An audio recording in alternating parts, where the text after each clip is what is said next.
Hi guys, good evening. 26th June 2020 total news analysis చూద్దామండి. హిందూలోని total news analysis ఇక list కూడా ఇచ్చాను. అంటే ఏ పేజీలో ఏ ఆర్టికల్ ఉందనేది లిస్ట్ అవుట్ కూడా ఇవ్వడం జరిగింది ఈ యొక్క ఎడిషన్ వైజ్గా.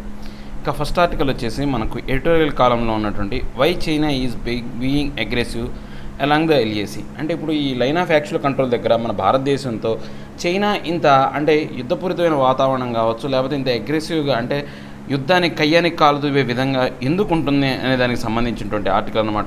ఈ ఆధార్ యొక్క లెక్క వేరు. మనం ఇప్పుడు దాకా చాలా యొక్క స్టడీస్లో మనం ఏం చదువుకున్నాము అంటే ఈ యొక్క చైనా ఏదైతే మన భారతదేశం ఈ యొక్క జమ్మూ అండ్ కాశ్మీర్ విషయానికి సంబంధించి ఆ యొక్క నిన్న కూడా మన ఒక ఆర్టికల్లో చదువుకున్నాం. జమ్మూ అండ్ కాశ్మీర్ స్టేటస్ని మార్చేసరికలా చైనాకి తర్వాత పాకిస్తాన్కి ఉన్నటువంటి ఈ యొక్క ఎకనామిక్ కారిడార్ ఏదైతే ఉందో చైనా పాక్ ఎకనామిక్ కారిడార్ ఏదైతే ఉందో అది దెబ్బతింటుందని చెప్పేసి అలా కొన్ని కారణాలతో ఈ యొక్క ఎల్ఏసీ దగ్గర కొన్ని సమస్యలు ఉన్నాయి. ఆక్సా ఇచ్చిన మన భారతదేశం ఆక్రమించుకుంటుందని ఇలాంటి కారణాలతో భారతదేశం మీద చైనా కయ్యానికి కాలు దూతుందని చెప్పారు. కానీ ఇక్కడ ఆథర్ యొక్క వర్షన్ అనేది పూర్తిగా డిఫరెంట్ అనమాట. సో ఆయన లెక్క ప్రకారం ఏంటి అంటే చైనా అనేది కాలు దూవడానికి వేరే అవకాశం ఉంది, వేరే అంశం ఉంది. అంటే ప్రపంచంలో సూపర్ పవర్ అవ్వడానికి చైనా అనేది చాలా వరకు కృషి చేస్తుంది. ఆ కృషి చేసే దాంట్లో భాగంగానే ముందు భారతదేశాన్ని, తర్వాత భారతదేశంతో పాటు మిగతా దేశాలను కూడా చెక్ పెట్టాలనే ఉద్దేశంతో చైనా ఇలా వ్యవహరిస్తుందని చెప్పిన ఆర్టికల్ అనమాట. ఒకసారి చూద్దాం. ఇక్కడ ముందు మనం కింద చూసుకుంటే ఈ యొక్క మిలిటరీ లెవెల్ ఆపరేషన్స్ ద్వారా ఫస్ట్ ఏంటి ఈ యొక్క ఎల్ఏసీ వెంబడి చాలా వరకు ఏం జరిగింది అంటే ఈ యొక్క ఏవైతే ఈ యొక్క చర్చలు అనేవి జరిగినాయి అనమాట. డిప్లొమాటిక్ టాక్స్ అనేవి జరిగినాయి. అక్కడ టాక్స్లో జరిగేది ఒకటి, కానీ అక్కడ యుద్ధం చేసేటప్పుడు అక్కడ ఉన్న పరిస్థితి ఎల్ఏసీ దగ్గర ఉన్న పరిస్థితి ఒకటి అనమాట. ఒకసారి చూద్దాం.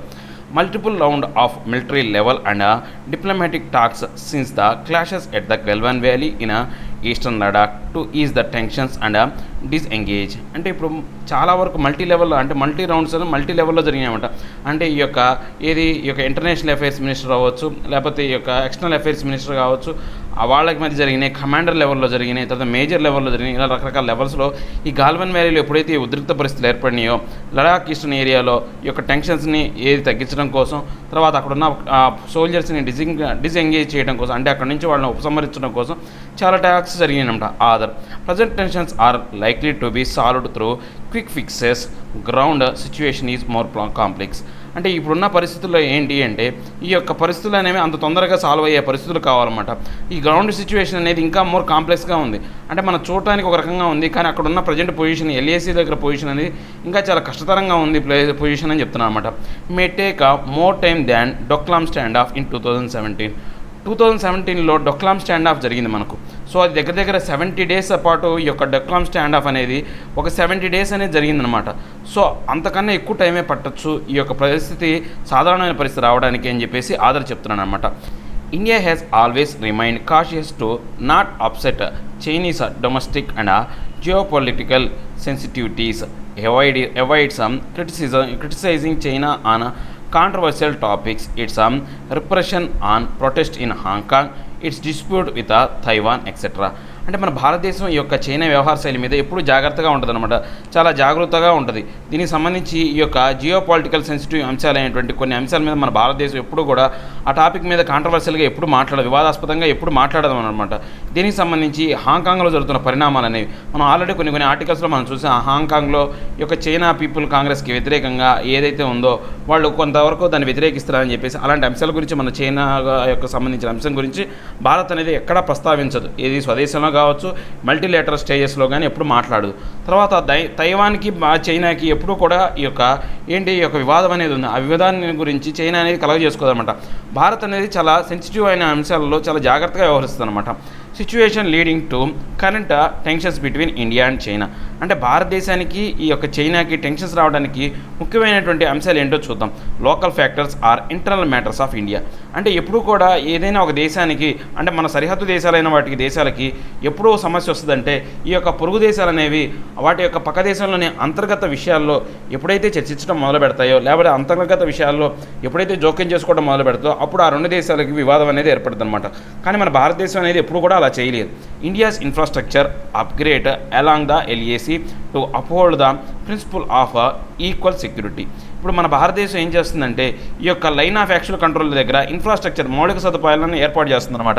ఎందుకని ఈ యొక్క సెక్యూరిటీకి సంబంధించి ఇద్దరికి సరిపోయేటువంటి యొక్క బలం ఉండాలనే ఉద్దేశంతో ఆల్రెడీ చైనా ఈ యొక్క లైన్ ఆఫ్ యాక్చువల్ కంట్రోల్ దగ్గర వాళ్ళకి కావాల్సినటువంటి మౌలిక సదుపాయాలన్నీ ఏర్పాటు చేసుకుంది.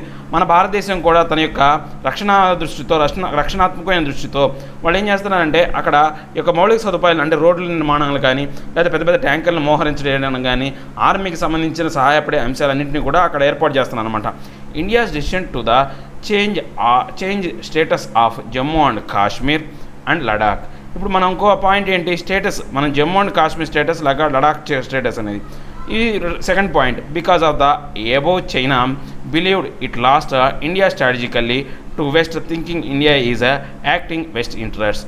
తర్వాత ఇంకా ఏంటి, ఇప్పుడు చైనా ఇంకా ఏం నమ్ముతుందంటే ఈ భారతదేశం అనేది పశ్చిమ దేశం అంటే అమెరికా లాంటి దేశాలతో ఎక్కువగా చేరువవుతుందని, స్ట్రాటజికల్గా వాళ్ళతో పార్ట్నర్షిప్ ఎక్కువ అవుతుందని, సో దీనికి ఈ యొక్క పశ్చిమ దేశాల మీద ఈ యొక్క ఇంట్రెస్ట్ పెరిగిపోతుందనే ఉద్దేశంతో ఇది ఒక కారణం అని చెప్తున్నారు. కానీ ఈ మూడు కారణాలు కాకుండా ఆధార్ ఒక కొత్త కారణం చెప్పాడనమాట. ఏం చెప్పాడు ఆధార్ వర్షన్ ఏంటి, ఇప్పుడు ఇవన్నీ వర్షన్ ఏంటంటే మనం జనరల్గా చదువుకున్న వర్షన్స్ అన్నీ ఇవి. ఇప్పుడు ఆధార్ ఏం చెప్పాడంటే these internal factors in India not the main reasons. ఈ ఇంటర్నల్ ఫ్యాక్టర్స్ ఏవైతే ఉన్నాయో మనం చెప్పుకునే అంశాలు ఏవైతే ఉన్నాయో ఇవి అసలు ప్రధాన కారణాలు కానే కాదు ఈ యొక్క చైనా ఇలా వ్యవహరించడానికి అని చెప్పాడనమాట. ప్రధాన కారణమైనటువంటి అంశాలు ఏంటో ఒకసారి మనం చూద్దాం. Main reason clear shift in Chinese foreign policy post COVID-19 breakout అంటే అవుట్ బ్రేక్. ఇప్పుడు ఈ యొక్క కోవిడ్-19 బ్రేక్అవుట్ అయిన తర్వాత ఆ తర్వాత పరిణామాల ప్రకారం చైనా తన యొక్క విదేశీ వ్యవహారాల అంశాలను పద్ధతులను మార్చుకుందనమాట. China is an ambitious rising power wants to reoriented the global order in its favour. ఇప్పుడు చైనా యొక్క కోరిక ఏంటంటే, అంబిషన్ ఏంటి, కోరిక ఏంటంటే రైజింగ్ పవర్ అనమాట. ఇది ప్రపంచంలోకి వెళ్ళే ఒక సంబంధం అంటే అన్నిటికన్నా అత్యున్నతమైన శక్తిగా తయారవ్వాలని తన యొక్క కోరిక అనమాట. సో దానికి సంబంధించి వీళ్ళు ఏంటి అంటే దానికి సంబంధించి వీళ్ళు అడుగులు వేస్తున్నారనమాట. వాళ్ళకి దానికి అనుగుణంగా ఏదైతే వాళ్ళ కోరికకు అనుగుణంగా ఫేవర్గా ఉండే విధంగానే వాళ్ళు చేస్తున్నారనమాట. China is a new super power on the rise in the beginning stages adapted different tactical positions. అంటే ఇప్పుడు చైనా అనేది సూపర్ పవర్ అవడం కోసం ఇనీషియల్గా బిగినింగ్ స్టేజ్లో ఏంటంటే రకరకాలైనటువంటి ఈ యొక్క అంతే మంత్రాలు అనేవి కావచ్చు, లేకపోతే చిన్న చిన్న ఏది టాక్టిక్స్ అనమాట, చిన్న చిన్న ఐడియాలు అనేవి చేసిందనమాట. Hide your capacity and bide your time. అంటే ఇప్పుడు మనం ఏంటంటే మన బలాన్ని దాచిపెట్టుకోవాలి. ఎప్పటి వరకు దాచిపెట్టుకోవాలంటే మనం సమయం వచ్చేంత వరకు దాచిపెట్టుకొని సమయం వచ్చినప్పుడు ఆ బలాన్ని ప్రదర్శించి మన యొక్క ఆధిక్యతను చూపించడమే ఈ యొక్క ముఖ్యమైనటువంటి ఉద్దేశం అనమాట. Hide your capacity and bide your time. అంటే కెపాసిటీని మనం దాచిపెట్టుకోవాలి, ఎప్పటి వరకు మన యొక్క సమయం వచ్చేంత వరకు మన కెపాసిటీస్ని దాచిపెట్టుకోవాలని అదే ఈ యొక్క చైనా యొక్క తంత్రం అనమాట. China should strive to strengthen it's economy and technological base. అంటే ఇప్పుడు ఏం చేసింది ఇంతకాలం చైనా ఏం చేసిందంటే తన యొక్క బలాన్ని పెంచుకుందనమాట. ఆర్థికంగాను తర్వాత యొక్క టెక్నాలజీ పరంగాను తన యొక్క బలాన్ని పెంచుకుంది. Avoid conflicts unless China direct interest are in danger. China ఇంతకాలం ఏం చేసిందంటే ఏ యొక్క వివాదాల్లోకి వెళ్ళలేదు. అంటే తన యొక్క ఏవైతే తన యొక్క చైనా యొక్క దేశం యొక్క ప్రయోజనాలు దెబ్బతీసే అంశాల్లో తప్ప మిగతా ఏ అంశాలకు సంబంధించి వీళ్ళు వివాదాలకు వెళ్ళలేదన్నమాట. ఒకవేళ చైనాకు సంబంధించిన ఏదే అంశాలు దెబ్బతినేవి ఉంటే అంటే చైనా ప్రమాదకరమైన పరిస్థితుల్లో ఉన్నప్పుడు మాత్రమే ఇది రియాక్ట్ అయిందనమాట. మిగతా అన్ని సమయాల్లో కామ్గా ఉంటూ వస్తుందన్నమాట ఇంతకాలం. Stay mostly neutral and invisible in the disputes which are not directly concerning China. ఇప్పుడు కొన్ని అంశాలు ఏవైతే ఉన్నాయో అలాంటి అంశాలు అంటే చైనాకు సంబంధం లేని కొన్ని అంశాల్లో కలగజేసుకోకుండా న్యూట్రల్గా ఉందన్నమాట. ఇప్పుడు పాకిస్తాన్కి భారతదేశానికి సంబంధించిన అంశాల్లో చైనా ఎప్పుడూ కూడా డైరెక్ట్గా కలగజేసుకోలేదు, ఎందుకని న్యూట్రల్గా ఉంది.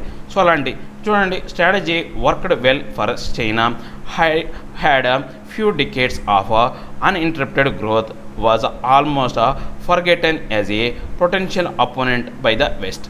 అంటే ఇప్పుడు ఈ యొక్క స్ట్రాటజీ అనేది చైనాకు బాగా ఫలించిందనమాట. సో ఇప్పుడు ఏమైంది అంటే చైనా అనేది ఆ యొక్క వెస్ట్కి కరెక్ట్ సరిపోయేటువంటి ఈ యొక్క ప్రత్యర్థి అయిపోయిందనమాట. అంటే ఈ యొక్క పశ్చిమ దేశం అంటే యూఎస్ లాంటి దేశాలు, యూరోపియన్ యూనియన్ కానీ పశ్చిమ దేశాలు అంటే అవి యూరోపియన్ యూనియన్ కావచ్చు లేకపోతే యునైటెడ్ స్టేట్స్ ఆఫ్ అమెరికా కావచ్చు, వాటికి సరైనటువంటి ప్రత్యర్థి అయిపోయిందనమాట. Only in recent years USA finally realised China had caught up and actually overtook in some areas. చివరికి ఒక 5 సంవత్సరాల క్రితం నుంచి ఇప్పుడు యూఎస్ఏ అనేది చైనా యొక్క ఎదుగుదలను గుర్తించిందనమాట. సో చైనా అనేది చాలా అంశాల్లో ముందుంది, చాలా రంగాల్లో ముందుంది.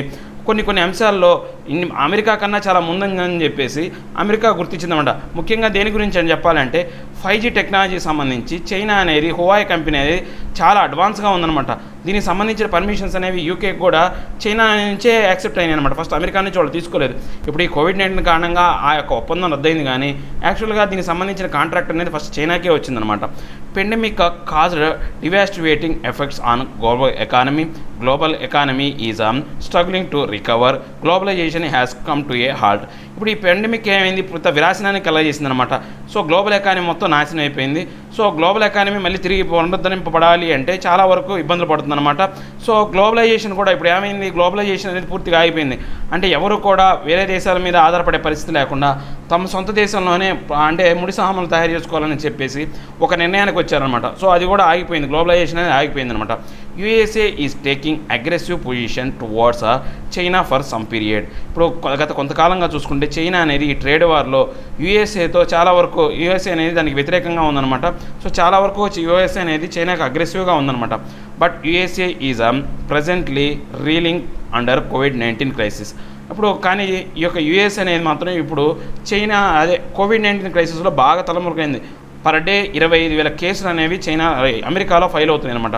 సో దాన్ని వీళ్ళు కంట్రోల్ చేసేసరికలే వీళ్ళకి సరిపోతుంది అనమాట ఈ అమెరికా వాళ్ళకి. సో ఇప్పుడు ఈ చైనా గురించి అంశాల గురించి వాళ్ళు ఆలోచించే స్థితిలో కూడా లేరు. Next, China believes global order is at a breaking point to take advantage. So ఇప్పుడు చైనా ఏం నమ్ముతుందంటే ఇప్పుడు ప్రపంచం మొత్తం కూడా గ్లోబల్ ఆర్డర్ కూడా ఒక బ్రేకింగ్ పాయింట్లో ఉంది. సో ఈ యొక్క అంశాన్ని మనం అవకాశంగా తీసుకొని ఇప్పుడు ప్రపంచంలోనే అత్యున్నత దేశంగా సూపర్ పవర్గా ఎదగాలని చూస్తుందన్నమాట. China is adopting a shift in its foreign policy using a salami slice strategy. Salami strategy అంటే ఒక మాంసం ముక్కలుగా కోసే ఒక విధానం అనమాట. సో ఈ యొక్క విధానాన్ని ఆ యొక్క చైనా అనేది అవలంబించాలని చూస్తుందన్నమాట. అంటే ఒక పెద్ద సమస్యను మనం ఆ పెద్ద సమస్యను పరిష్కరించలేకపోతే ఆ సమస్యను కొన్ని భాగాలుగా విడగొట్టి ఒక్కొక్క భాగాన్ని కనుక మనం ఆ సమస్యను పరిష్కారం చేసుకుంటూ వస్తే పూర్తి సమస్యను మనం పరిష్కరించవచ్చు. దీన్ని ఏమంటారంటే సలామీ స్లైస్ స్ట్రాటజీ అంటాం అనమాట. China is gradually reducing USA hegemony in the South Asia and South East Asia region and wants to gain leadership. ఇప్పుడు చైనా ఏం చేస్తుందంటే యూఎస్ఏ సంబంధించిన హెజిమోనీ అంటే నాయకత్వాన్ని ఇక్కడ సౌత్ ఏషియాలో కావచ్చు లేకపోతే ఈస్ట్ ఏషియన్ రీజియన్లో చాలా వరకు తగ్గించి తన యొక్క లీడర్షిప్ ప్రభావాన్ని పెంచిందనమాట. Chinese rising tensions with the US. ఇప్పుడు చైనాకి ఏంటి ఈ యొక్క టెన్షన్స్ అనేవి యూఎస్తో ఉన్నాయి. China threats against Taiwan. ఇప్పుడు చైనాకు ఏం చేస్తుంది, తైవాన్ను కూడా బెదిరిస్తుంది. A new security law for Hong. ఇప్పుడు ఈ హాంకాంగ్లో కూడా న్యూ సెక్యూరిటీ లా తీసుకొస్తుంది. Next, disputes along the border with India. అంటే చైనా అనేది ఒకేసారి ఇవన్నీ కూడా ఇప్పుడు యూఎస్ ఏమో ఈ యొక్క కోవిడ్-19 కారణంగా ఇబ్బంది పడుతుంది, మన భారతదేశం కూడా ఈ కోవిడ్-19 కారణంగా ఇబ్బంది పడుతుంది. సో ఈ తైవాన్ హాంకాంగ్ అనేవి ఆ చైనాకి పోటీ లేని దేశాలు అనమాట. ఇలాంటి సమయంలో ఒకేసారి అందరినీ కనుక కంట్రోల్ చేస్తే తను సూపర్ పవర్గా ఎదగచ్చు అని చెప్పేసి చైనా ఇలాంటి స్ట్రాటజీని ఫాలో అవుతుందన్నమాట. దీన్ని సలామీ స్లైస్ స్ట్రాటజీ అంటాం అనమాట. China's perception of decline recording India. China does not see India as a swing state anymore. అంటే ఇప్పుడు చైనా ఇప్పుడు దృష్టిలో చెప్పాలి అంటే ఇండియా అనేది ఎలా ఉంది అంటే ఇండియా అనేది ఇప్పుడు చావ చచ్చిన దేశం అనమాట. అంటే ఏమీ చేయలేని అంటే బాగా దెబ్బతిన్న దేశంగా ఇండియాని గురించి చైనా అనుకుంటుంది అనమాట. చైనా అంటే ఏముంటుంది, స్వింగింగ్ స్టేట్ అంటే బాగా ఎదిగిన అంటే బాగా అభివృద్ధిలో లేదనమాట, ప్రస్తుతానికి చాలా ఇబ్బందుల్లో ఉంది. కాబట్టి ఇప్పుడు ఇండియా మీద మనం యుద్ధం చేస్తే ఇండియాని ఈజీగా పడగొట్టచ్చు అనే ఉద్దేశం అనేది చైనాకు ఉందన్నమాట. India was the swing state to determine who has a hegemony among USA and China. అంటే ఇప్పుడు చూడండి, మనం ఒక స్వింగ్ స్టేట్లో కనుక ఉంటే కనుక ఈ చైనా అనేది మన భారతదేశం అనేది హెజిమోనీ అనమాట, నాయకత్వం ఉండాలి. వేటి మధ్య యూఎస్కేకి చైనాకి మధ్యలో ఉండి వీళ్ళిద్దరి మధ్య అనుసంధానకర్తగా ఉంటే కనుక అది నాయకత్వ లక్షణం అన్నట్టు. కానీ ఇప్పుడు ఆ పొజిషన్లో మన భారతదేశం లేదు. Now China considers India as an ally in progress of USA and believes it has lost India strategically to USA. అంటే ఇప్పుడు చైనా అనేది ఏమనుకుంటుందంటే ఇప్పుడు చైనా యూఎస్ఏకి ఒక మిత్రదేశమే కానీ ఇండియా స్ట్రాటజికల్గా యూఎస్ఏని ఇన్ఫ్లుయెన్స్ చేసేంత లేదు. సో ఇండియా అనేది దాని యొక్క స్ట్రాటజికల్గా దాని యొక్క అధికారాన్ని కోల్పోయిందని చైనా భావిస్తుందన్నమాట. China was able to detect the decline in India's smart power. China కూడా ఏమనుకుంటుంది అంటే భారతదేశం తన యొక్క స్మార్ట్ పవర్ని కోల్పోయింది, ఏదైతే ఈ యొక్క బోర్డర్ అంశాల్లో slow down the Indian economy. ఏంటి, భారతదేశంలో ఎకానమీ అనేది ఆల్రెడీ కోవిడ్-19 ముందే మన భారతదేశ ఎకానమీ అనేది చాలా వరకు దెబ్బతిన్నది. ఇప్పుడు ఈ కోవిడ్-19 తర్వాత మన భారతదేశ ఎకానమీ అనేది పూర్తిగా పడిపోయిందనమాట. Next, domestic disagreements with a section of Indian in terms of CAA NRC. Already మన భారతదేశంలో అంతర్గత కలహాలు అనేవి ఉన్నాయన్నమాట. సిఏఏ నుంచి, ఎన్ఆర్సీ నుంచి, అంటే మన భారతదేశం అంతర్గత కలహాలతో, అంటే తెలుసు కదా మనకు ఈ యొక్క సిటిజన్షిప్ అమెండ్మెంట్ యాక్ట్ ఒకటి, తర్వాత నేషనల్ రిజిస్ట్రేషన్ ఆఫ్ సిటిజన్షిప్ అనేది, ఈ రెండు అంశాలతో భారతదేశం అనేది చాలా బాధింపబడుతుందన్నమాట. నెక్స్ట్ మనం చూస్తే కనుక India traditional influence in it's neighbourhood was slipping. ఇప్పుడు మన భారతదేశానికి సంబంధించి ఈ యొక్క పొరుగు దేశాలతో దాని యొక్క ట్రెడిషనల్ ఇన్ఫ్లుయెన్స్ అనేది కోల్పోతుందన్నమాట. ఆల్రెడీ శ్రీలంకతో మనకు మంచి యొక్క సత్సంబంధాలు లేవు. పాకిస్తాన్ ఎప్పుడు మనకు శత్రు దేశమే. బంగ్లాదేశ్తో కూడా మనకు తీస్తా రివర్కి సంబంధించిన కొన్ని సమస్యలు ఉన్నాయి. ఆల్రెడీ ఇప్పుడు నేపాల్తో మనకు బార్డర్ ఇష్యూ అనేది రైజ్ అయింది. సో మనకు పొరుగు దేశాలతో చాలా వరకు వివాదాలు ఉన్నాయన్నమాట. So tensions with Pakistan due to జేఎండ్కే had to keep troops occupied in the border areas. So ఈ యొక్క ఏదైతే ట్రూప్స్ అనేవి కూడా బార్డర్ ఏరియాస్ ఆక్యుపై అయి ఉన్నాయి జేఎండ్కే అంశం గురించి. తర్వాత ఆల్రెడీ ఇప్పుడు నేపాల్ చెప్పుకున్నాం. తర్వాత ఈ యొక్క బంగ్లాదేశ్ ఈ తీస్తా రివర్స్ ప్రాబ్లంతో పాటు ఈ సిఏఏ చట్టాన్ని తీసుకురావడం కూడా ఈ యొక్క బంగ్లాదేశ్కి ఇబ్బంది అన్నమాట. తర్వాత ఆఫ్ఘనిస్తాన్కి సంబంధించి మనకైనా చూసుకుంటే ఇండియా అనేది ఆ ఆఫ్ఘనిస్తాన్ మ్యాటర్లో అసలు తాలిబాన్ అంశాల్లో జోక్యం చేసుకోలేదు. ఆల్రెడీ చైనా, యూఎస్ అనేవి మనం చూసుకుంటే కనుక అవి ఆల్రెడీ యొక్క ఆఫ్ఘనిస్తాన్ మ్యాటర్లో ఇన్వాల్వ్ అయినాయి, కానీ ఇండియా ఇన్వాల్వ్ అవ్వలేదు. ఏది తాలిబాన్లతో జరిగిన చర్చల్లో ఈ భారతదేశం అనేది అసలు ఎటువంటి జోక్యం అనేది చేసుకోలేదన్నమాట. ఈవెన్ దో పాకిస్తాన్ అన్నా కానీ మధ్యవర్తిగా వచ్చి కూర్చొని ఆ యొక్క సమస్యను సాల్వ్ చేయడానికి ప్రయత్నించింది, కానీ అంటే భారతదేశానికి ఇప్పుడు ఏంటి అంత బలం అనేది లేదనమాట. అలా అంటే చేతకాని దేశంలాగా తయారైందని చెప్పేసి చైనా యొక్క ఉద్దేశం అనమాట. నెక్స్ట్, ఈ యొక్క operational failure of India in Balakot air strike. మనకు ఈ యొక్క బాల్కోట్ ఎయిర్ స్ట్రైక్స్ అనేవి జరిగినాయి. ఎప్పుడు జరిగినాయి? ఈ యొక్క పుల్వామా దాడి తర్వాత మన భారతదేశంపై బాల్కోట్లో దాడి చేసింది. ఆ దాడి చేసిన తర్వాత ఏం చేశారో, రాత్రిపూట వెళ్ళి కొన్ని ఫ్లైట్లు పోయి బాల్కోట్లో ఏవైతే ఆ పాకిస్తాన్ సంబంధించినటువంటి టెర్రరిస్ట్ ఆర్గనైజేషన్ సంబంధించినటువంటి ఆపరేషన్స్ సంబంధించినటువంటి కొన్ని ఏరియాలని వాళ్ళు బ్లాస్ట్ చేసి వచ్చారు. ఆ బాల్కోట్లో దాడి జరిగిన తర్వాత పాకిస్తాన్ నుంచి కొన్ని F-15 విమానాలు వచ్చి మన భారతదేశంలో దాడి చేయడానికి ప్రయత్నించినప్పుడు మన భారతదేశానికి సంబంధించిన మిగ్ విమానాలు లేసి వాటిని అటాక్ చేయడానికి వెళ్ళినప్పుడు ఈ మిగ్ విమానం ఏం చేసిందంటే అక్కడ F-15 విమానాన్ని పడగొట్టినప్పటికి కూడా మన మిగ్ విమానం కూడా కొంచెం సాంకేతికపరమైనటువంటి లోపంతో అది కూడా బ్లాస్ట్ అయింది. సో దీనివల్ల ఏమైందంటే ప్రపంచానికి మన నేవీలో ఉన్నటువంటి లొసుగులు అనేవి బయటపడ్డాయి అనమాట. ఆధార్ లెక్క ప్రకారం ఏంటంటే the whole operation exposed weak points in the India's defence. So ఈ ఆపరేషన్ మొత్తంలో కనుక మనం చూస్తే భారతదేశం అనేది ఈ యొక్క డిఫెన్స్ పాయింట్ ఆఫ్ వ్యూలో, అంటే పుల్వామా దాడి జరిగింది అంటే భారతదేశం డిఫెన్స్ పాయింట్ ఆఫ్ వ్యూలో చాలా బలహీనంగా ఉంది.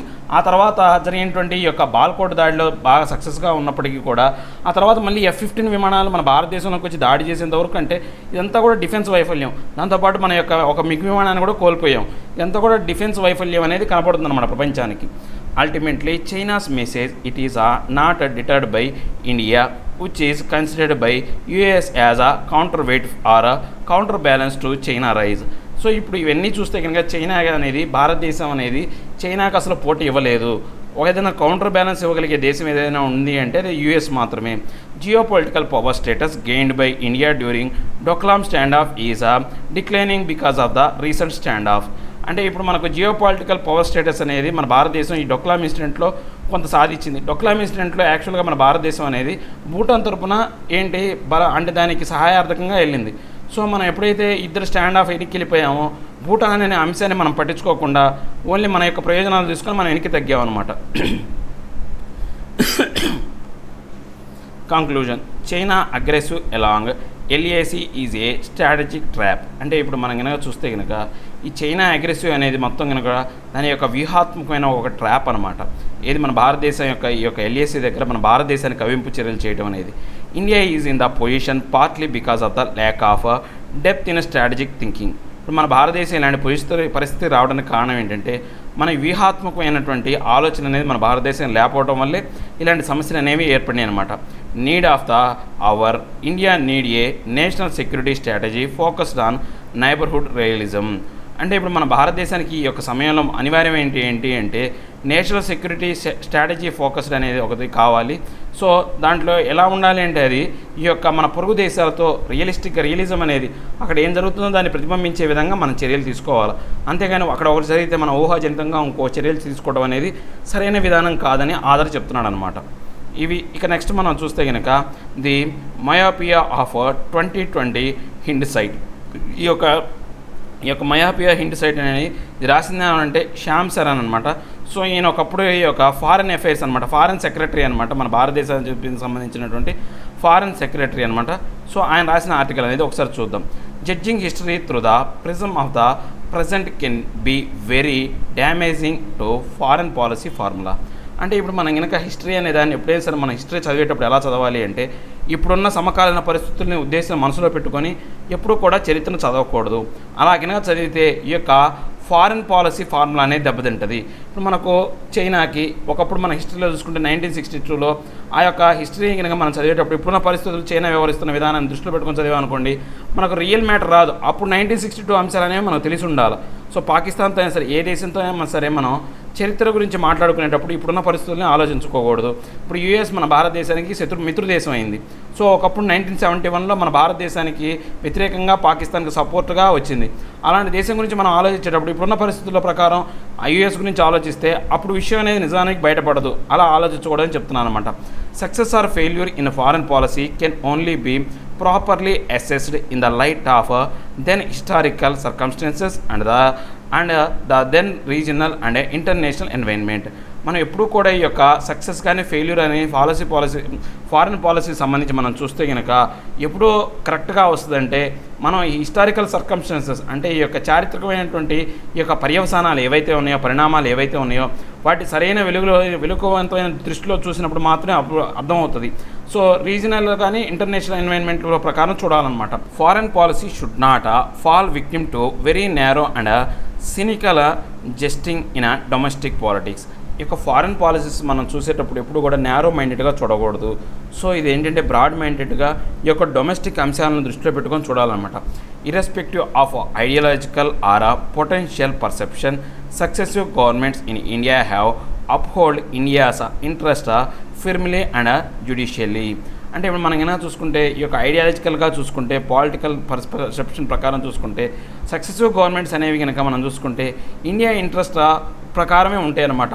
సో ఎట్లాగా అది మన యొక్క భద్రత ప్రకారం కనుక దాని ప్రకారం చూస్తే ఈ యొక్క భారతదేశానికి ఏది ఉపయోగకరం అవుతుందో అదే విధంగా ఉంటుంది. సో ఇప్పుడు మనకు యూపీఏ గవర్నమెంట్ అనేది ఇంతకుముందు ఉంది. ఈ యొక్క కాంగ్రెస్ రన్ చేసినటువంటి యూపీఏ గవర్నమెంట్, ఇప్పుడు ఈ యొక్క ఎన్డీఏ గవర్నమెంట్ అనేవి రెండు గవర్నమెంట్లు ఉన్నాయి. వీళ్ళ యొక్క ఆలోచన విధానాలు తేడా అనమాట. ఒకప్పుడు ఈ యూపీఏ గవర్నమెంట్ అనేది ఫారెన్ పాలసీ వేరు, ఇప్పుడు ఈ యొక్క ఎన్డీఏ గవర్నమెంట్ యొక్క ఫారెన్ పాలసీ అనేది వేరనమాట. సో ఈ యొక్క రెండింటి ఫారెన్ పాలసీల వల్ల భారతదేశం యొక్క ఇంట్రెస్ట్ అనేవి దెబ్బతినకూడదు అని చెప్పే ఆర్టికల్ అనమాట. ఇది ఈ యొక్క ఎన్డీఏ గవర్నమెంట్, ఇది ఎన్డీఏ గవర్నమెంట్ అనమాట. Next in space will be space industry regulator. అంటే ఇన్స్పేస్ అనేది మన భారతదేశం అనేది కొత్తగా మొదలు పెడుతున్న ఒక ప్రోగ్రామ్ అనమాట. సో ఈ యొక్క ప్రోగ్రామ్కి సంబంధించి ఏంటి అంటే మన భారతదేశంలో ఈ యొక్క స్పేస్లో పెట్టుబడులు అనేవి ఈ యొక్క ప్రైవేట్ రంగాల యొక్క పెట్టుబడులు అనేవి జరగాల, ప్రైవేట్ రంగాల యొక్క జోక్యం అనేది జరగాలి అని చెప్పేసి ఆర్టికల్ అనమాట ఇది. సో దీనివల్ల ఏంటంటే ఈ యొక్క ఇస్రో మీద ఉన్నటువంటి భారం అనేది కొంత తగ్గిపోతుంది. సో ఇస్రో వేరే అంశాల మీద కాన్సన్ట్రేట్ చేయడానికి అవకాశం ఏర్పడుతుంది అని చెప్పే ఆర్టికల్ ఇది. ఒకసారి చూద్దాం news. Recently the government of India has initiated historic reforms in the space sector by boosting private sector participation. So ఈ న్యూస్లోకి ఎందుకు వచ్చిందంటే ఇండియన్ గవర్నమెంట్ ఏం చేసిందంటే కొత్తగా ఇనిషియేటివ్ తీసుకొచ్చిందనమాట. ఒక హిస్టారికల్ రిఫార్మ్స్ తీసుకొచ్చింది. ఈ యొక్క స్పేస్ సెక్టార్లో ప్రైవేట్ సెక్టర్ పార్టిసిపేషన్ని తీసుకురావాలని చెప్పేసి కొత్త విధానాన్ని ప్రవేశపెట్టిందనమాట. Recently created Indian national space promotion and authorisation centre. ఇక ఇన్స్పేస్ అంటే మీనింగ్ మొత్తం అబ్రివేషన్ ఏంటంటే Indian national space promotion and authorisation centre అనమాట ఇన్స్పేస్ అంటే. సో దీన్ని రీసెంట్గా వీళ్ళు క్రియేట్ చేశారనమాట, మన భారతదేశాన్ని క్రియేట్ చేసింది. సో ఈ యొక్క Indian national space promotion and authorisation centre ప్రకారం మనం చూసుకుంటే ఇన్స్పేస్ అనే దానికి చూసుకుంటే దాంట్లోని ముఖ్య అంశాలు చూస్తే కనుక and autonomous nodal agency under department of science. ఇది చాలా ఇంపార్టెంట్ అండి. డిపార్ట్మెంట్ ఆఫ్ సైన్స్ కింద ఉన్నటువంటి అటానమస్ నోడల్ ఏజెన్సీ అనమాట ఇది. Next national nodal agency for promoting and regulating the activities of private industry in ఆ స్పేస్ సెక్టార్. అంటే ఇక నేషనల్ నోడల్ ఏజెన్సీగా ఇది వ్యవహరిస్తుంది అనమాట. దేనికోసం? ప్రైవేట్ ఇండస్ట్రీ యొక్క పార్ట్నర్షిప్ అనేది, యాక్టివ్ పార్ట్నర్షిప్ అనేది ఈ యొక్క స్పేస్ సెక్టార్లో ఉండడానికి ఇది సహాయకారిగా ఉంటుంది అనమాట. To have independent directorates, technical, legal, safety and security monitoring activities, promotion for accessing the private industry requirements and further coordinating activities. So ఇది ఏంటంటే ఇండిపెండెంట్ డైరెక్టరేట్స్గా, టెక్నికల్గా, లీగల్గా, సేఫ్టీ, సెక్యూరిటీ అన్నీ ఇదే చూసుకుంటూ ఉంటుంది. సో దీంతోపాటు ఈ యొక్క ప్రైవేట్ ఇండస్ట్రీ యొక్క రిక్వైర్మెంట్కి కూడా సరిపోయే విధంగా ఈ యొక్క అంటే ప్రభుత్వ పబ్లిక్ రంగాలని కోఆర్డినేట్ చేస్తూ ఉంటుంది అనమాట. Private industry will be offered opportunities to undertake R&D activities and be co-traveler to in advanced interplanetary missions through a series of announcement of opportunities. వీళ్ళు ఏంటంటే ఈ యొక్క ప్రైవేట్ పార్ట్నర్షిప్కి రీసెర్చ్ అండ్ డెవలప్మెంట్లో కూడా వాళ్ళకు ఆపర్చునిటీస్ ఇస్తాయన్నమాట. వాటిలో కలగజేసుకొని వాళ్ళు కూడా దీని మీద రీసెర్చ్ చేసేటువంటి అనౌన్స్మెంట్స్ ఏమైనా ఉంటే ఆపర్చునిటీ అనౌన్స్మెంట్స్ కూడా ఇదే చేస్తూ ఉంటుందన్నమాట. ఏది ఈ యొక్క ఇన్స్పేస్ అనేది చేస్తూ ఉంటుందన్నమాట. న్యూ స్పేస్ ఇండియా లిమిటెడ్ అనే దాన్ని కూడా ఒకదాన్ని ఏర్పాటు చేశారు. దాని ప్రకారం న్యూ స్పేస్ ఇండియా లిమిటెడ్ అనేది చూద్దాం. NSIL is a second commercial entity of ISRO. ఇప్పుడు మనం ఇందాక ఇన్స్పేస్ అనేది ఒకటైతే ఇది NSIL అనేది సెకండ్ కమర్షియల్ ఎంటిటీ అనమాట. ఎయిమ్ను to tap the benefits of R&D carried out by ISRO. అంటే ఇప్పుడు వరకు R&D చేసినటువంటి రీసెర్చ్ ఏదైతే ఉందో ఆ రీసెర్చ్ని వీళ్ళు ఉపయోగించుకోవడమే దీని యొక్క ముఖ్య ఉద్దేశం అనమాట. Next, spearhead commercialization of various space products including production of launch vehicles, transfer of technology and marketing of space products. అంటే ఇప్పుడు వీళ్ళు ఏం చేస్తారు అంటే ఇంతవరకు ఈ యొక్క ఇస్రో చేసిన రీసెర్చ్ అంతా కానీ దాన్ని ఉపయోగించి ఏంటంటే ఈ యొక్క లాంచ్ వెహికల్స్ తయారు చేసే యొక్క టెక్నాలజీని కమర్షియలైజ్ చేస్తారన్నమాట. ఏదైనా ప్రైవేట్ రంగ సంస్థలకు ఈ టెక్నాలజీ అనేది ఇస్తారు. సో వాళ్ళు ఈ యొక్క టెక్నాలజీ ఉపయోగించుకొని వాళ్ళు స్పేస్ క్రాఫ్ట్ తయారు చేయొచ్చు. తర్వాత ఈ యొక్క స్పేస్ క్రాఫ్ట్కి సంబంధించినటువంటి ఈ యొక్క స్పేస్ ప్రొడక్ట్కి సంబంధించినటువంటి మార్కెటింగ్ కూడా ఈ యొక్క కంపెనీయే నిర్వహిస్తుంది అనమాట. ఏది న్యూ స్పేస్ ఇండియా లిమిటెడ్ అనేది NSIL అనేది చూస్తుంది అనమాట. సిగ్నిఫికెన్స్ ఆఫ్ రిఫార్మ్స్ అంటే ఇప్పుడు ఈ యొక్క మార్పుల వల్ల ఉపయోగం ఏంటో చూద్దాం. స్పేస్ సెక్టార్ ఏ మేజర్ క్యాటలైట్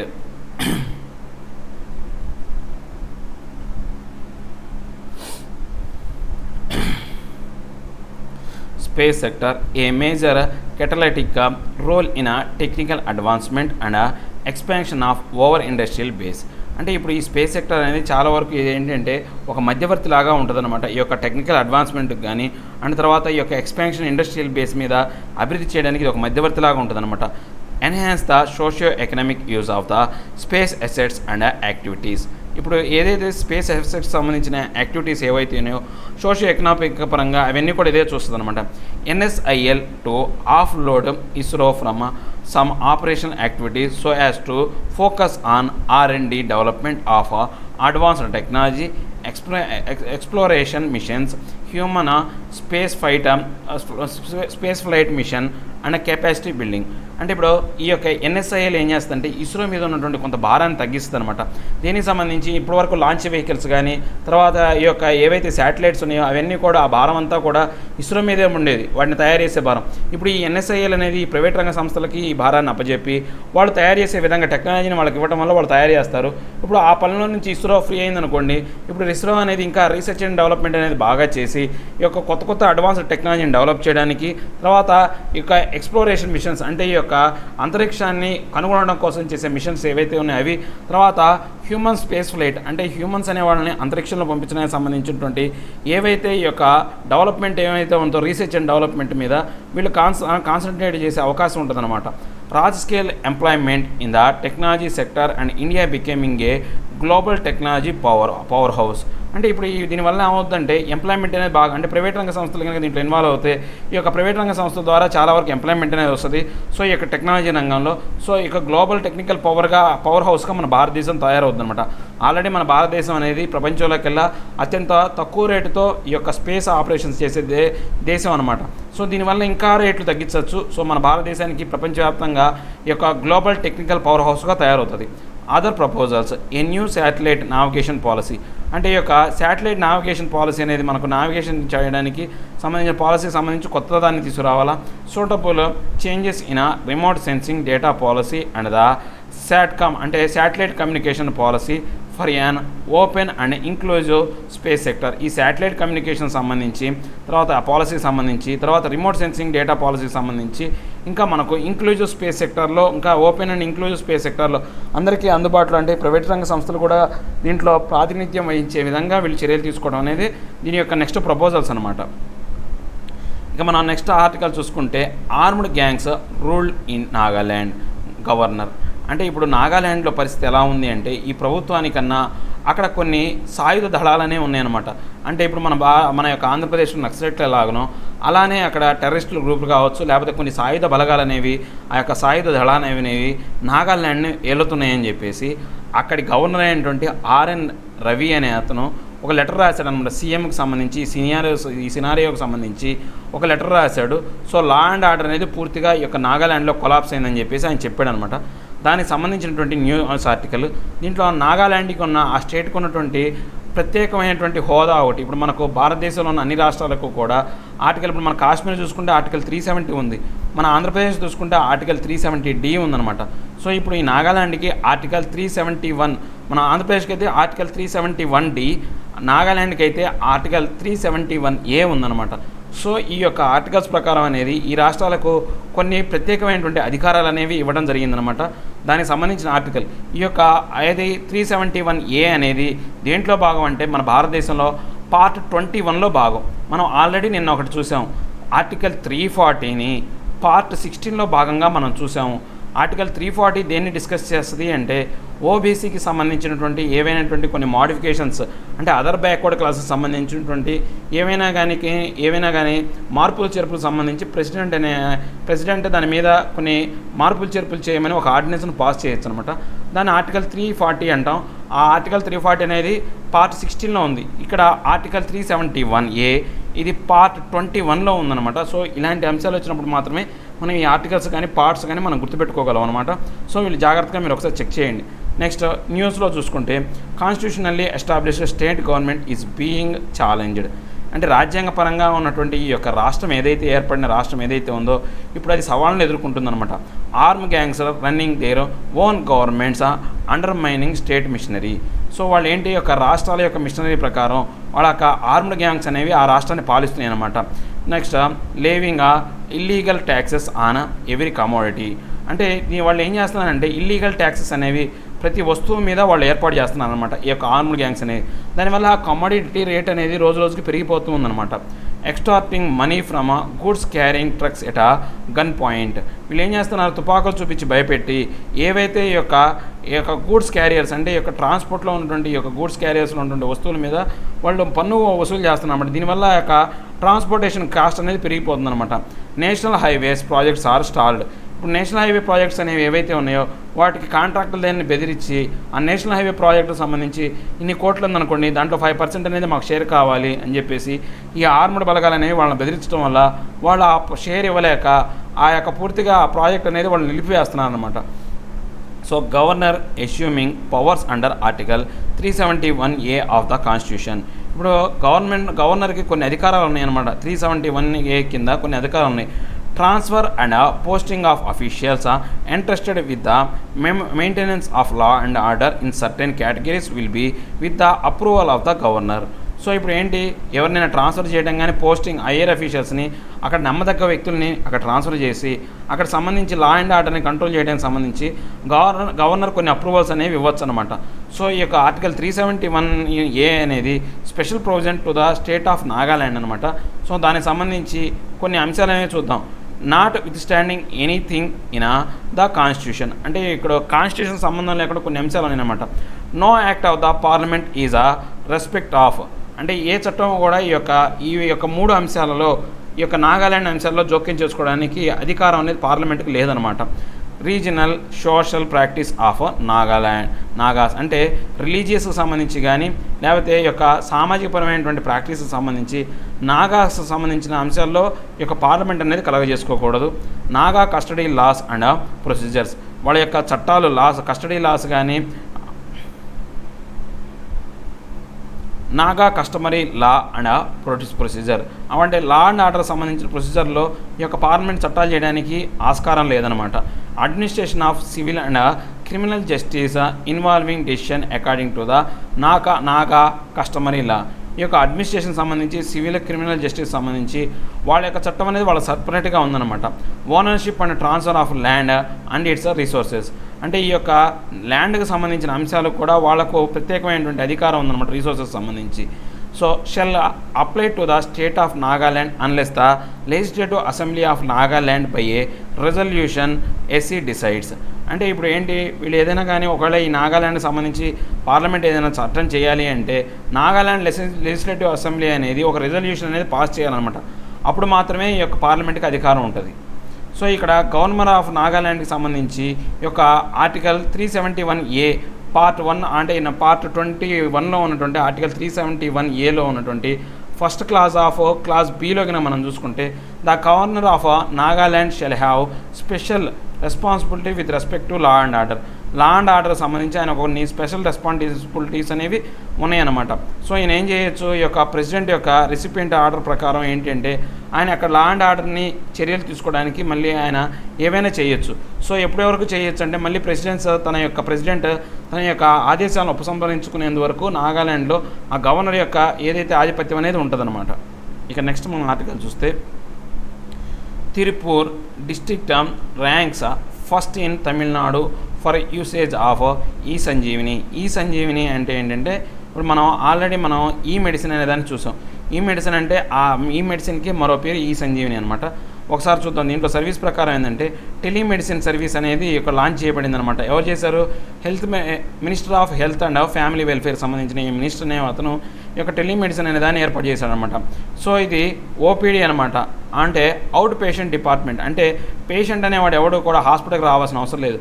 కొన్ని ఏవైతే స్లాట్స్ ప్రకారం వాళ్ళు ఈ యొక్క ఆపరేషన్తో అంటే ఒక హాస్పిటల్కి రాకుండానే ఎటువంటి పని లేకుండానే వీళ్ళు ఆన్లైన్ ద్వారానే ట్రీట్మెంట్ అనేది తీసుకోవచ్చు అనమాట. సో ఈ యొక్క ఇది అనేది కంప్లీట్గా ఫ్రీ సర్వీస్ అనమాట. సో ఈ యొక్క 1,55,000 హెల్త్ అండ్ వెల్నెస్ సెంటర్స్ అనేవి ఈ యొక్క ఆయుష్మాన్ భారత్ స్కీమ్ కింద దీంట్లో ఏర్పాటు చేయడం జరిగిందనమాట. సో వాళ్ళు ఇంటి దగ్గర నుంచే వాళ్ళ యొక్క వైద్యాన్ని అందే విధంగా చర్యలు తీసుకోవచ్చు అనమాట. Next deployed by the centre for development and advanced computing. దీన్ని ఎవరు డెవలప్ చేశారంటే సీడాక్ అంటాం అనమాట. Centre for development of advanced computing అనేది దీన్ని తయారు చేసిందనమాట. Premier R&D organization of ministry of electronics and information technology. ఈ యొక్క సీడాక్ అనేది ఎవరి కింద ఉంటుందంటే R&D organization of ministry of electronics and information technology వాళ్ళ కింద ఆధ్వర్యంలో పనిచేస్తుంది అనమాట. Student union seeks recall of EIA draft. ఇప్పుడు ఈ స్టూడెంట్ యూనియన్స్ ఏవైతే ఉన్నాయో వాళ్ళందరూ కూడా EIA చట్టం ఏదైతే ఉందో ఆ డ్రాఫ్ట్కి సంబంధించి కొంత సమయాన్ని ఇవ్వమని గవర్నమెంట్ అడుగుతున్నారు. అంటే ఈ యొక్క EIA అంటే ఏంటంటే ఎన్వైరన్మెంట్ ఇంపాక్ట్ అసెస్మెంట్ అనేది ఈ EIA అనేది ఎన్వైరన్మెంట్ ఇంపాక్ట్ అసెస్మెంట్ అనేది ఈ యొక్క నోటిఫికేషన్ 2020 ప్రకారం ఇవ్వడం జరిగిందనమాట. It comes to effect will replace the EIA notification 2006. అంటే 2006 సంబంధించిన నోటిఫికేషన్ని రీప్లేస్ చేసి ఇప్పుడు 2020 నోటిఫికేషన్ అనేది తీసుకొస్తారనమాట. Environment impact assessment its objective is to forces the potential environment problems at an early stage of project planning and design. అంటే దీని యొక్క ముఖ్య ఉద్దేశం ఏంటంటే ఆబ్జెక్టివ్ ఏంటంటే ఏదైనా కానీ మనం ఏదైనా ప్రాజెక్ట్ కానీ ఏదైనా నిర్మించాలన్నప్పుడు దాంట్లో పర్యావరణానికి సంబంధించిన సమస్యలు అనేవి ఈ యొక్క దాని ఇంపాక్ట్ అసెస్మెంట్ అనేది లెక్కేస్తుంది అనమాట. EIA also helps the authorities to address the issues by formulating the mitigation or impact reduction measures. ఈ యొక్క EIA ఏం చేస్తుందంటే ఇంకా ఈ అథారిటీకి సంబంధించి ఆ ప్రాజెక్ట్ అథారిటీస్కి ఆ యొక్క నష్టం కలిగే అంశాన్ని తగ్గించడం, మిటిగేషన్ అంటే తగ్గించడం కోసం వాళ్ళు కొన్ని రికమెండేషన్స్ అనేవి ఇస్తారనమాట. Concern about the proposed EIA notification 2020 draft reduces the period of public hearing including submission of proceedings of public hearing from 45 to 40 days. అంటే ఇప్పుడు ఈ EIA నోటిఫికేషన్ కింద దీంట్లో తీసుకొచ్చిన మార్పులు ఏంటి అంటే ఈ యొక్క పబ్లిక్ హియరింగ్ ఏదైతే ఉందో అంటే ఏదైనా సమస్య ఎన్వైరన్మెంట్కి సంబంధించిన సమస్య కనుక ఏదైనా ప్రాబ్లం ఉందనుకోండి దానికి సంబంధించిన పబ్లిక్ హియరింగ్ అనేది ఇంతకుముందు 45 days ఉంటే దాన్ని 40 రోజులు తగ్గించారనమాట. The minimum notice period provide for the public to submit their responses to the reduced from 30 to 20 days. అంటే ఏదైనా ఒక ప్రాజెక్ట్ అనేది నిర్మించడం స్టార్ట్ చేశారనుకోండి, దాంట్లో మనకి ఏమైనా అభ్యంతరాలు ఉంటే మనం 30 రోజుల లోపల దాన్ని రికమెండ్ చేయొచ్చు, అంటే దానికి సంబంధించి మన నోటీస్ అనేది ఇవ్వచ్చు అనమాట ప్రభుత్వానికి. కానీ ఇప్పుడు ఆ టయాన్ని 20 రోజులు తగ్గించారనమాట. Exempts certain projects from public consultation several irrigation projects involving strategic considerations as determined by the centre etcetera. కొన్ని ప్రాజెక్ట్స్ అనేవి వాళ్ళ యొక్క పబ్లిక్ కన్సల్టేషన్, అంటే ఈ యొక్క పబ్లిక్తో ప్రజలతో సంబంధం లేకుండానే వాళ్ళు నిర్మించవచ్చు. ఎలాంటి ప్రాజెక్ట్స్ అంటే ఇరిగేషన్ ప్రాజెక్ట్స్, అంటే మన యొక్క పంటల కోసం ఏదైతే ఒక పెద్ద పెద్ద ప్రాజెక్టులు ఏవైతే ఉంటాయో, అంటే నదులు నిర్మిస్తారో, జలాశయాలు, ఇప్పుడు నాగార్జున సాగర్ చూసగా ఉన్నాం అనుకోండి, అది ఇరిగేషన్ ప్రాజెక్ట్ అనమాట. ఎందుకు పంటల కోసం ఏర్పాటు చేసింది ఆ ప్రాజెక్ట్ అనేది. సో అలాంటి ప్రాజెక్టుకి పబ్లిక్ యొక్క కన్సల్టేషన్ అవసరం లేదు. తర్వాత నేషనల్ అంటే సెంట్రల్ గవర్నమెంట్ అనేది కొన్నింటిని ఏంటంటే స్ట్రాటజిక్గా తీసుకుంటుంది అనమాట. అలాంటి అంశాలకు సంబంధించి వ్యూహాత్మకంగా తీసుకున్నటువంటి ఈ ప్రాజెక్టులకు సంబంధించి పబ్లిక్ యొక్క కన్సల్టేషన్ అనేది అవసరం లేదనమాట. Increases the validity of the environment clearance to 50 years for mining projects as against 30 years in the current law. Validity for river valley projects is increased to 15 years from 10 years. ఏదైనా సరే ఒక మైనింగ్కి సంబంధించినటువంటి ఒక అంశం వస్తే ఒకప్పుడు 30 సంవత్సరాలు మాత్రమే మైనింగ్ చేసుకునే అధికారం ఉంటుందన్నమాట. ఇప్పుడు ఆ యొక్క అధికారాన్ని 50 సంవత్సరాలు పెంచారు. రివర్ వ్యాలీకి సంబంధించి ఇది చూసుకుంటే ఇంతకుముందు 10 years వరకే ఉండేది, ఇప్పుడు అది 15 years వరకు పెంచారనమాట ఈ యొక్క చట్టం కింద. Next, India weighing impact of US visa curbs. అంటే యుఎస్ వీసాకు సంబంధించినటువంటి ఈ యొక్క కర్బ్స్ అనేవి ఏవైతే ఉన్నాయో, మనం ఆల్రెడీ చెప్పుకున్న H1N1 వీసాలు అనేవి, H1B వీసాలు అనేవి, తర్వాత L1 వీసాలు అనేవి, ఇవన్నీ ఒక 4 రకాలైన వీసాలని ఈ యొక్క యుఎస్ గవర్నమెంట్ అనేది ఆపేసిందని ఆల్రెడీ మనం చెప్పుకున్నాం అనమాట. సో ఆ ఆర్టికల్కి సంబంధించింది ఇది. ఇక నెక్స్ట్ మనం చూసుకుంటే withdraw ordinance on cooperative banks. నిన్న ఒక మెసేజ్ మనం చూసాము. కోఆపరేటివ్ బ్యాంక్స్ సంబంధించి దాని మీదటువంటి యొక్క సర్వేలెన్స్ కానీ, తర్వాత దాని మీద ఏదైనటువంటి అధికారం చలాయించే అధికారం అనేది ఆర్బీఐకి ఇవ్వడం జరిగిందని నిన్న మాట్లాడుకున్నాం. దగ్గర 1540 బ్యాంక్స్ అనేవి. ఎందుకు ఇలా చేశారంటే 2 బ్యాంక్స్లను ఉదాహరణగా చూపించారు. పంజాబ్ కోఆపరేటివ్ బ్యాంక్స్ ఒకటి, మహారాష్ట్ర బ్యాంక్ ఒకటి, 2 బ్యాంకులను ఉదాహరణగా చూపించి వాటిలో జరిగిన నష్టాన్ని చూపించి వీళ్ళు చెప్పారన్నమాట. ఏదో ఒక 2 వల్ల అన్నిటినీ ఇలా చూడటం అనేది సరైనది కాదు. దీనివల్ల ఏదైతే ఉందో ఈ యొక్క ఫెడరలిజానికి ఇది ఒక వ్యతిరేకం అనమాట. అంటే ఈ రాష్ట్ర ప్రభుత్వాలు ఏవైతే ఉన్నాయో ఆ రాష్ట్ర ప్రభుత్వాల అధికారంలో ఉన్నటువంటి ఈ యొక్క కోఆపరేటివ్ బ్యాంక్స్ అనేవి రాష్ట్ర ప్రభుత్వాల అధికారం నుంచి బయటకు వచ్చేస్తాయి. ఇది సమాఖ్య వ్యవస్థకు దెబ్బతీసే విధంగా ఉంది ఈ చర్య. ఈ ఆర్డినెన్స్ వెనక్కి తీసుకోవాలని చెప్పి ఆర్టికల్ అనమాట ఇది. ఇక మన నెక్స్ట్ ఆర్టికల్కి చూసుకుంటే north south Korea marks 70 years of war. అంటే ఈ యొక్క నార్త్ సౌత్ కొరియా అనేది కొరియన్ వార్ తర్వాత 70 సంవత్సరాలు అనేది జరిగిందనమాట. సో దానికి సంబంధించినటువంటి ఆర్టికలే ఇది. ఆల్రెడీ మనం ఇంతకుముందు 18th కూడా చూసుకున్నాం, June 18th కూడా. ఇక నెక్స్ట్ మనం చూసుకుంటే ఇంకా ప్రాక్టీస్ క్వశ్చన్స్ అన్ని డిస్కస్ చేద్దాం ఒకసారి. ఈ Sanjeevani sometimes seen in news. ఈ సంజీవిని గురించి మనకు ఒకసారి న్యూస్లో ఉంది. ఈ సంజీవిని అనేది మనకు తెలుసు కదా. సంజీవిని అనేది ఈ యొక్క మైథలాజికల్గా మనం చూస్తే ఇక రామాయణంలో ఉంది. రామాయణంలో ఏమైంది, లక్ష్మణుడు ఈ యొక్క ఇంద్రజిత్తు వేసిన బాణానికి మూర్చపోతే అప్పుడు లక్ష్మణుని కాపాడటం కోసం హనుమంతుడు ఏం చేశాడంటే హిమాలయాలకు వెళ్ళాడు. అక్కడ ఏవైతే ఆ యొక్క సంజీవిని అమూలిక అనేది దొరకపోతే ఆ పర్వతాన్ని తీసుకొచ్చాడు అనమాట. సో దానికి సంబంధించిన సంజీవిని అనే పేరుని ఇప్పుడు మనం వాడుతున్నాం అనమాట, మైథలాజికల్ నేమ్ని. Sanjeevani sometimes seen in news is an ambulance aggregator developed by students and alumni of IIT బాంబేకి సంబంధించింది ఇది కాదు. నెక్స్ట్ ఇది హెల్ప్ అనేది అనమాట. ఈ హెల్ప్ అనే దాని గురించి వాళ్ళు సంబంధించి ఈ అంబులెన్స్ అనేది ఎప్పుడైనా సరే మనం చూసుకుంటే కనుక హెల్ప్ అనే ప్రోగ్రాం కింద ఉన్నది ఇది. సో వీళ్ళు బాంబే వాళ్ళు సంబంధించి వాళ్ళు చేశారనమాట, ఐఐటి బాంబే వాళ్ళు. A web based national telemedicine service developed by centre of development of advanced computing CDAC. ఇది రైట్. ఇక నెక్స్ట్ మన క్వశ్చన్ చూసుకుంటే కనుక with reference to the temporary transitional and social provisions mentioned in the constitution consider the following statements. ఇక్కడ ఏమన్నాడు, incorrect statements ఏవో మనం చూడమన్నాడు. The temporary transitional and special provisions are mentioned in the part 21 of the constitution. Yes, ఇవి 21లోనే ఉన్నాయి. మనం already చెప్పుకున్నాము. ఆర్టికల్ 370 దగ్గర నుంచి 371 మొత్తం ఏవైతే సబ్పార్ట్స్ ఉన్నాయో అవన్నీ కూడా దీంట్లోనే ఉన్నాయి. ఇది right option. According to the article 371A, no act of parliament in matters of relating to Naga customary law shall apply in Nagaland unless governor gives assent approving the same. ఇక్కడ కూడా ఇది తప్పండి. ఎందుకంటే ఇక్కడ గవర్నర్ కాదు, అక్కడ లెజిస్లేటివ్ అసెంబ్లీ ఏదైతే ఉందో వాళ్ళు ఆర్డినెన్స్ అనేది పాస్ చేయాలి, అప్పుడే ఇది కరెక్ట్ అవుతుంది. ఇది రాంగ్ స్టేట్మెంట్. సో ఇక్కడ వాడు అడిగింది ఇన్కరెక్ట్ కాబట్టి only B is the answer, only 2 is the answer. Next మనం కనుక చూసుకుంటే ఈ యొక్క ప్రాక్టీస్ క్వశ్చన్స్లో మనం కనుక చూసుకుంటే మనకు 2 మ్యాచింగ్ ఇచ్చాడు. ఏ మ్యాచింగ్ ఏదో చూద్దాం. ఇప్పుడు మనం చూస్తే కనుక ఫారెస్ట్ అనేవి ఈ యొక్క యూనియన్ లిస్ట్ అన్నాడు. నెక్స్ట్ మనకి ఏది కరెక్ట్గా మ్యాచ్ అని చూడమన్నాడు. తర్వాత protection of wild life animals అనేవి కూడా కాంకరెంట్ లిస్ట్ అన్నాడు. సో ఇప్పుడు మనం చూస్తే ఫారెస్ట్ అనేది యూనియన్ లిస్ట్లో ఒక్కటే కాదు, ఇది బోత్ కాంకరెంట్ లిస్ట్లో ఉంది, ఇది కూడా కాంకరెంట్ లిస్టే. సో మనకు ఆన్సర్ వచ్చేసి ఓన్లీ కరెక్ట్ మ్యాచ్ అన్నాడు కాబట్టి ఓన్లీ 2 ఈజ్ ద ఆన్సర్. ఇక మనం ఈ యొక్క దాని గురించి చూసుకుంటే recent reforms in the initiated by the government of space sector కనుక మనం ఏమైనా చూసుకుంటే మనకు చాలా వరకు మార్పులు అనేవి వచ్చినాయి. ఈ యొక్క స్పేస్లో మనం ఆల్రెడీ చెప్పుకున్నాము. ఇన్స్పేస్ అనేది ఒకటి పెట్టామని చెప్పారు. నెక్స్ట్ NSIL అనేది దాన్ని కొత్త ఒకదాన్ని తీసుకొచ్చారు. ఇలాంటి మార్పులతో దీంట్లో ప్రైవేటీకరణ అనేది జరుగుతుంది ఈ యొక్క ఇస్రోలో. సో ఈ స్పేస్ సెక్టార్లో డెవలప్మెంట్ కోసం ఇలాంటి ప్రైవేటీకరణ జరుగుతుందని చెప్పేసి మనం అలాంటి పాయింట్లు డిస్కస్ చేసి ఈ యొక్క క్వశ్చన్ని మనం రాయొచ్చు అనమాట. ఇవండి ఈరోజు హిందూలోని నా టోటల్ న్యూస్ అనాలిసిస్. నా ఎక్స్ప్లెనేషన్ మీకు నచ్చినట్లయితే లైక్ చేయండి, షేర్ చేయండి. మీరు ఏదైనా చెప్పాలనుకుంటే కింద కామెంట్ రూపంలో తెలియజేయండి. ఇంకా సబ్స్క్రైబ్ అవ్వడం ఎవరైనా ఉంటే సబ్స్క్రైబ్ అవ్వండి. Thank you very much.